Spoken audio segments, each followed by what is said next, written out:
प्रभु यीशु मसीह के पवित्र नाम में आप सभी को प्रेम पूर्वक नमस्कार। क्रिश्चियन चर्च भोपाल के द्वारा वचन की सेवा में आप सभी का हार्दिक स्वागत करते हैं। ये वक्त है कि हम भाई आशीष जेकब की अगुवाई में पवित्र शास्त्र का पाठ पढ़ेंगे। परमेश्वर के पाक मुकद्दस कलाम में से मैं पढ़ूंगा याकूब 4 अध्याय 10वां पद। प्रभु के सामने दीन बनो तो वह तुम्हें शिरोमणि बनाएगा। आमीन। यह की स्तुति करो क्योंकि वो भला है। आइए हम सब मिलकर प्रभु की आराधना करें।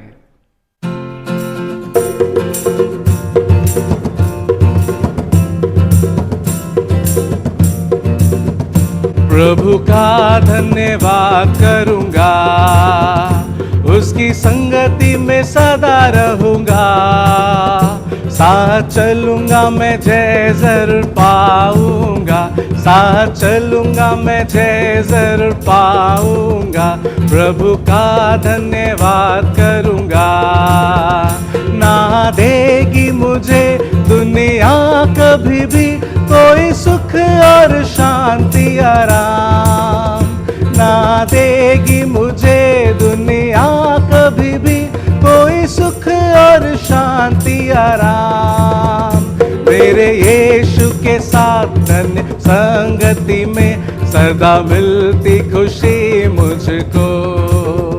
मेरे यीशु के साथ धन्य संगति में सदा मिलती खुशी मुझको। प्रभु का धन्यवाद करूंगा, उसकी संगति में सदा रहूंगा।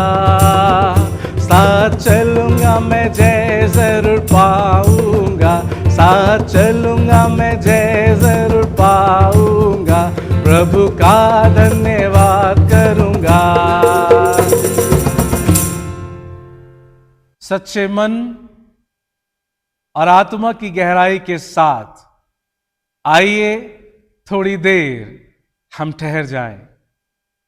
प्रभु का वचन उसके महान सेवक आदरणीय बिशप डॉक्टर विपिन लाल जी के द्वारा सुने। इन सेवाओं के लिए हम दिल से परमेश्वर का धन्यवाद करते हैं। जो कुछ छोटी छोटी बातें जो हर रोज हम प्रभु की समीपता में बैठकर सीखते हैं, उन सीखी हुई बातों को, आशीष पाई हुई बातों को हम एक दूसरे के साथ में बांटते हैं, क्योंकि हमारा परमेश्वर हमारे जीवन की छोटी छोटी बातों पर ध्यान देने वाला परमेश्वर है। हमारा परमेश्वर जीवन के अंदर छोटी छोटी बातों के द्वारा हमें सिखाने वाला परमेश्वर है। हमारा परमेश्वर वो है जो हमारे जीवन की छोटी सी बातों को लेकर बड़ी आशीषों में तब्दील करने की सामर्थ्य रखने वाला परमेश्वर है। और याकूब की पत्री उसका 4 अध्याय और 10वें पद में लिखा हुआ है, प्रभु के सामने दीन बनो तो वह तुम्हें शिरोमणि बनाएगा। शिरोमणि बनाएगा। ये याकूब विश्वासियों से बात कर रहा है, विश्वासियों को सिखा रहा है कि कैसे हम अपने जीवन में सफल हों, हम अपने आप में सफल हों, कैसे हम अपने जीवन में एक कामयाब विश्वासी के रूप में आने वाले दिनों में परमेश्वर के सामने ठहर सकें, कैसे हम अपने जीवन के अंदर प्रभु के द्वारा दी गई जिम्मेदारियों को पूरा करते करते हम अपने जीवन के अंदर एक ऐसे उत्तम स्थान में पहुंच सके जिसके लिए परमेश्वर ने हमें बुलाया, ठहराया और हमारा अभिषेक भी किया है। लेकिन 10वें पद में कहता है कि प्रभु के सामने दीन बनो तो तुम्हें शिरोमणि बनाएगा। एक विश्वासी या एक मनुष्य जब प्रभु यीशु मसीह को ग्रहण कर लेता है तो इसका मतलब ये नहीं है कि यीशु को ग्रहण कर लेने के बाद में उसके जीवन की अभिलाषाएं समाप्त हो गई, उसके जीवन की इच्छाएं समाप्त हो गई, वो जीवन में आगे बढ़ने की इच्छा ना रखता हो। लेकिन एक इंसान होने के नाते उसके जीवन में अच्छी अभिलाषाएं और बुरी अभिलाषाएं निरंतर उसके साथ में जुड़ी रहती हैं, उन दोनों बातों में किसी एक बात का चयन करता है और निश्चित दिशा में आगे बढ़ते हुए परमेश्वर की महिमा करता है। लेकिन यहां कहता है कि परमेश्वर के सामने, यानी कि प्रभु के सामने अपने आप को हम बाहरी लोगों को, बाहरी विश्वासियों की ओर ना देखें, दूसरे पासवानों की जिंदगी में ना देखें, दूसरे पासवानों के विषय में हम ना सोचें, लेकिन याकूब कहता है अपने आप को प्रभु के सामने दीन बनो तो तुम्हें शिरोमणि ठहराएगा। जब मैं इसमें अध्ययन कर रहा था तो मैं इस बात को जानने का प्रयास कर रहा था कि दीनता की व्याख्या बाइबल के अंदर अनेक स्थानों में अनेक रूप से की गई है। लेकिन इस दीनता के विषय में पढ़ते पढ़ते, समझते प्रार्थना करते करते, पहली बात जो मुझे प्रभु के वचन से मिला, जो मैंने सीखने पाया, यह कहता है कि परमेश्वर अभिमानियों का विरोध करता है परंतु दीनों पर अनुग्रह करता है। अभिमानियों पर जो घमंड करता है उससे परमेश्वर नाराज होता है, परंतु दीनों पर अनुग्रह करता है। दीनों पर जो दीन बनते, तो दीन बनने के विषय में मैं एक कदम और आगे बढ़कर प्रयास किया कि दीनता का प्रारंभ हमारी जिंदगी में कहां से होता है।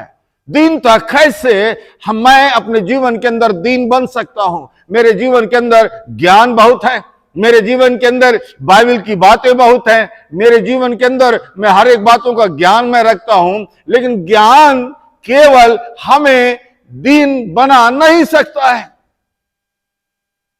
मैं एक जवान बच्चे को जानता हूं जो प्रभु के वचन का अच्छा व्याख्या करने वाला, प्रभु के वचन का अच्छा जानने वाला व्यक्ति था, लेकिन उसके बाद भी उसके अंदर वो दीनता, प्रभु के वचन के अंदर दी गई बातें उसके जीवन में दिखाई नहीं देती थी। इससे कई बार मैं निराश भी होता, लेकिन जब मैं इस पे मनन चिंतन करने लगा कि दीनता का प्रारंभ कहां से होता है, पहली बात दीनता, यहां लिखा है दीन बनो, दीन बनो, दीन बनो। दीनता का जो प्रारंभ है हमें सत्य को स्वीकार करने के द्वारा होता है, सत्य को स्वीकार करने के द्वारा। और सत्य को स्वीकार करने का मतलब क्या है? पहली बात में जब हम सत्य को स्वीकार करते हैं, यानी कि अपने पापों का अंगीकार करते हैं। जब तक हम अपने पापों का अंगीकार ना करें, जब तक हम अपने पापों को मान ना ले, जब तक हम अपने पापों की भयंकरता, पापों से छुटकारे की भूख हमारे जीवन के अंदर ना हो, तब तक प्रभु यीशु मसीह मेरे व्यक्तिगत जीवन के अंदर काम नहीं कर सकता। अपने सत्य को स्वीकार करना यानी कि अपने पापों को मान लेना।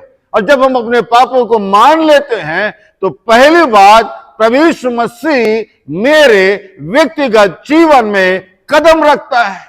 प्रभु यीशु मसीह मुझे स्वीकार करता है। प्रभु यीशु मसीह मेरी भावनाओं की इज्जत करता है। प्रभु यीशु मसीह मेरे भूख की इज्जत करता है जब मैं मान लेता हूं।